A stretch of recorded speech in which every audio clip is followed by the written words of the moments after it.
ജനനം 1909 മാർച്ച് 1. ഗോവിന്ദപിള്ളയും ജാനകിയുമാണ് മാതാപിതാക്കൾ. എഴുതിയ സ്കൂൾ അധ്യാപകനായിരുന്നു അദ്ദേഹം. സനാതന ധർമ്മം എന്ന വായനശാല സ്ഥാപിച്ചു.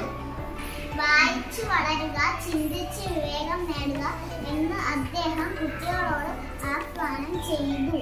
ഗ്രന്ഥശാലയില്ലാത്ത ഒരു ഗ്രാമവും ഉണ്ടാവില്ലെന്ന് അദ്ദേഹം ആഗ്രഹിച്ചു. 1995 ജൂൺ 19 അദ്ദേഹം അന്തരിച്ചു. അദ്ദേഹത്തിന്റെ ചരമദിനമായ ജൂൺ 19 കേരളത്തിൽ 1996 മുതൽ